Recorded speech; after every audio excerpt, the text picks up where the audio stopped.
This story was written by Hugh B. O'Brien, The Old Bridge Road in Coot Hill, and it's written in two parts. The first is he, and then there's a she. You have to make up your mind what it's about. He sits on the edge of the bed. He looks at his shoes. He wonders why he has not tied his laces. After all, they were his, on his shoes at least. Was he thinking of going out? No. And yet, his shoes were on his feet. Inside his shoes, his socks. That was the clue. Maybe he had intended going out and then changed his mind. Yes, that was it. Even if he had intended going out, he didn't have any place to go, at least not that he could think of. So, why put on his shoes? Socks first, of course. His hands cupped on his knees. Move them up. No, slide them up. Flat on thighs, palms up. Can see tips of nails. Long. Too long. Need to cut.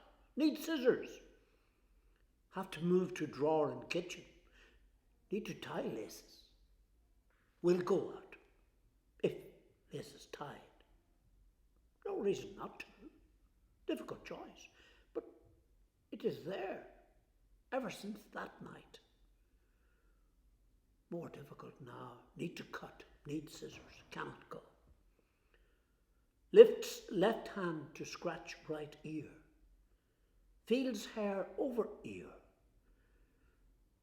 Hair long. Too long. Needs cutting. Get scissors. No. Can't. Must move. If move, have to tie laces. Can't. If tied, might be tempted. Then what? She was different. Practical. Choice was not just a word on paper. To her, it was actual. That's why she was able to go. No laces. Made it easy. No, not easy. Easier. And she had somewhere to go. Where? Do not know. She didn't say. What did she look like now, then? Can't remember. Won't. Had she been here? No. Cannot remember. If I could find something belonged to her, no point in thinking silly. No, if I cannot move, I cannot hope to find anything. But I dare to hope. For what? I do not know. Dare to believe. In what? I do not know. So, I will have to stay here. Doomed to stay. Doomed to go. To stay is doom. Doom is not happy. Was she happy? She never said. Did she know? Could she tell happy? Did she become sad to know happy? Only happy when sad. If I could turn my head, I might see something. Would she leave anything behind? Don't know. Don't know her. Would it be like her? Don't know like her. I could lie down. Would have to take off shoes. Have to bend down twice for 2 shoes. No, 4 times. Must take off socks. Fold socks neatly. Put one in each shoe for again. That is, if there is another again. But if I do not take off socks and shoes, there will not have to be another again, ever. It's my choice. I do have that. I know that. I have known for a long time, at least on paper. But the practice is blurred now. I'll stay where I am. I shall not move, not on my own. Anyway, I shall try to remember everything, one thought at a time. When did I come here? The first time. Did I come more than once? That is, more than one thought. Why can I not stay with one thought? Can't have a thought before the first thought. Otherwise I shouldn't have come, not to this place. That is, if I had a choice, a say in the matter. But I am here. I think I heard them say that I would have to have a choice when I came here. I could come or go, stay or leave, but I cannot move, I cannot leave. Not like her. If she was here, she left. Otherwise, she would still be here. That's logical. Will logic help me remember? Logic will not help me move. I'll have to go back to where I came from someday. I have to go back. I remember them saying, "You'll have to come when we call you." Was the voice male or female? Or was it a chorus? But they didn't say when. Specify the exact time. I remember them saying that I wouldn't know the day nor the hour. But that is no help at all. Hanging round. Waiting for what? God only knows. But does he know? I'll not know unless I move or be moved. I will get a shock one way or another. Need to play it safe. I shall speak of him in capitals and show him respect, just in case he is. If he's not, nothing wasted. But that's enough of that. I must return to the now. It's all I have. And the problem, it's still here. To move or not to move.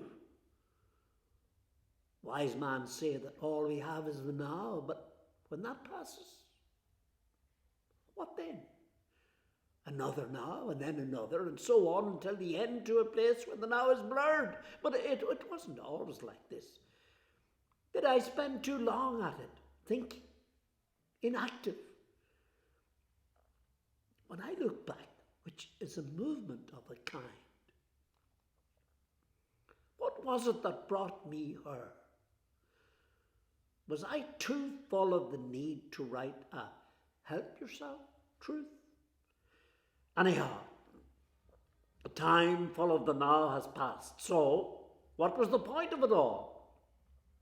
The philosopher only asks questions to which there are no definitive answers. Was she wise in not believing in all this? Because whether it is now or again, it will all go, and I'll be gone. As you can see, I've made it this far. And, in a way, it was at a bloody railway station like this where it all began. And I did have a choice. God, I hate that bloody word. If you notice, really notice, you'll see, or more accurately perceive, it is usually uttered, nice one lad, by one who does not have to make a choice. At least, not your one. No. Not your choice. Amidst all the gibberish and the long, long silences, he had the gall to mumble, "It's your choice." Mumble is right. God, how I hated having to ask him to repeat what he had just said. If he was so smart, like all the other smarties, why didn't he move or go or whatever? In a time before, yes, there was a time before. It was a long time ago, but it was there. Really, it was. It was at a lecture on economics. I don't know why I chose it. Well, I do. I saw him, fancied him, heard him say that he had chosen this thing called economics, and that it was a good choice. It was the first time that I had heard the word, and the bloody word has followed me ever since. That night, the lecturer was instancing a situation at a railway station. A person goes into a restaurant at the station to get a sandwich. There are tomato sandwiches and ham sandwiches. The person has to choose one over the other, and that, said the lecturer, is an economic choice. And that, thought I, is a load of horse shit, or cow shit, no matter how you look at it. For me, the man, that is the poor Egypt who wanted the sandwich, could have done loads of different things. Why didn't he eat before he left home? Then he would not have had to eat at the station. Anyhow, railway stations are not the best of places to eat in at the best of times. Well, While Genius was rabbiting on, I thought of another solution to the poor bugger's sandwich problem. Why didn't he buy the 2 sandwiches? But no, that was not part of the game. That could not be allowed. Or so I was told afterwards by he who knew it all, my immovable object. Of course, he could have stolen the bloody sandwich, got himself arrested, been given free bed and breakfast, and saved his money. Surely that was the perfect economic solution, but not for Loverboy. He was ecstatic, thought that he had been listening to a genius, and since he had understood everything, he was a genius as well. Wanted to gallop away and find a railway station and carry out the experiment, heard and understood by him and him alone. Jesus. The apoplectic aftermath has led me to this place. A goddamn railway station. And the bloody cafe is not open. So, I can go hungry, or go back, or, God forbid, the sister. Mother of God. There it is again. At least I accomplished something. I moved. That was another of his things. Although I'm sure he read that somewhere. He did that a lot to impress me. He would say, "You have moved, and time has passed, and that is an achievement.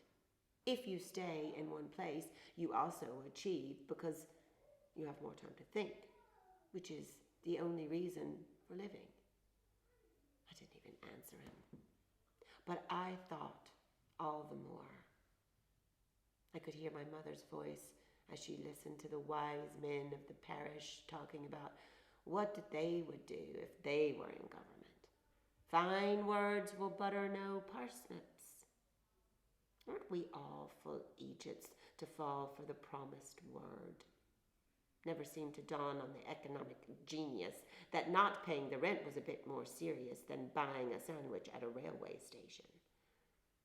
It was out on the street with you, you boyo. No soft bed for you tonight. Well, there is nothing for it but to face the sister. And I told you so speech. But a bed's a bed no matter what the price. If he was here, he'd say, "You don't have to go, you know." Bullshit. He can live with his bloody choices. Far from choices, he was reared. Whatever he was offered in the arsehole of cabin, the mother standing over him. Take it or leave it. Starve or fill your belly with what's in front of you. Some choice that. Didn't know his economics then, no big ideas then. The city and academia went to his head.